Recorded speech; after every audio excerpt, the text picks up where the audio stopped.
I got 3 little kids now, and I got Walter, he's about 3.5, and I got Isabel, she's 2, and then my wife and I, we've got a newborn little boy, baby Harry, 3 months old. And it's amazing kids, you know, they just teach us so much. But I remember when my son was about 18 months old, he was, my wife was putting him to bed one night, and I was sitting in the kitchen. We've got one of those monitors so we can see him and we can hear him. And she was putting him to bed, and she read his story to him, and then she did his prayers with him, and then she put him in his crib and tucked him in and kissed him goodnight. And just as she was leaving she got to the door. I'm sitting in the kitchen, and I see my little boy say to Maggie, "Mommy, I have something to tell you." Of course, my wife turns around and asks him, you know, what he has to tell her, and he said, "Mommy, I'm a very happy boy." I'm sitting there like, dude, you're 18 months old, you know what you're talking about. But here's the thing, right? He does.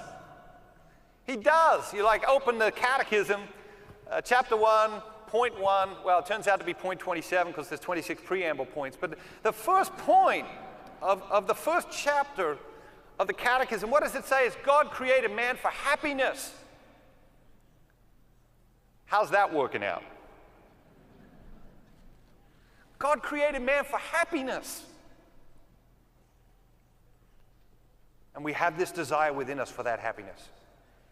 And very often we ignore it, right? Or we try to satisfy that desire for happiness with the wrong things.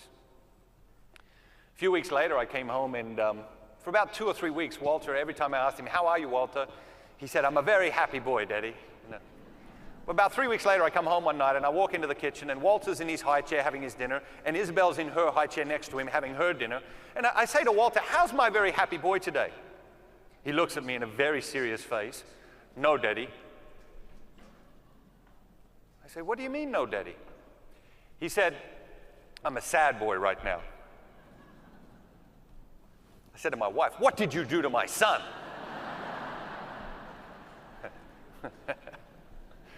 No, she would punt me. Absolutely drop kick me from here to next week. I said to my wife, "What happened?" What happened? So, in the Kelly household, nap time is from 2 o'clock to 5 o'clock every day. There are no exceptions to the rule ever. Okay? Nap time from 2 o'clock to 5 o'clock every day. If the kids want to just lay in their bed and rest, that's fine. Very often Walter will say to me, "Daddy, I don't need a nap. I'm a big boy." Okay, buddy, you just lay down on your bed and rest, okay? 3 minutes later, gone. Completely out. Anyway, this afternoon, Walter decided he wasn't going to take his nap. He's going to walk around his crib. He's going to do a stand-up show for his stuffed animals. He's building like caves with his blankets. So come 6:30, guess what? He's tired, and what does he equate that with? Unhappiness. Here's the thing, God created us for happiness, and you know what? Our happiness is a fragile thing. Our happiness is a very fragile thing. That's why God calls us to a narrow path, not the broad highway. Because God realizes, you know what? I created you for your happiness, and your happiness is a fragile thing, much, much, much, much, much, much more fragile than we realize. And you have this desire for happiness, and God wants you to start listening to it. Because this is what I know for sure. I know this for absolute sure. Every single one of us, we have a hole within us. We have a hole. From time to time, we feel empty, we feel incomplete, we feel unfulfilled, we feel dissatisfied. Why? Because we've got a hole in us. And we try to fill that hole with lots of things. Try to fill that hole with lots of things, all sorts of stuff we try to fill that hole with. We say, "Oh, I feel a bit empty. I'll throw some accomplishment in the hole." Oh, I throw a big accomplishment in the hole. We think, "Oh, I still feel a little bit dissatisfied. Maybe I need a bigger accomplishment. I'll throw a bigger accomplishment in the hole and see what that does." But it doesn't fill the hole.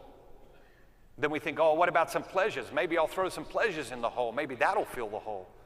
But that never works either. We think maybe stuff will fill the hole. Maybe if I get the right car and the right house and the right clothes, maybe that'll fill the hole. Maybe money. Maybe if I had more money or enough money, that'll fill the hole. But nothing fills the hole. Why? Because each and every single one of us, we have a God-sized hole. Only God's big enough to fill the hole. And until we invite God and say, all right, God, I got this big hole in me. And only you're big enough, God, to fill this God-sized hole. Please come and fill me up. Come and fill that hole in my life. It takes surrender, doesn't it? Which takes humility.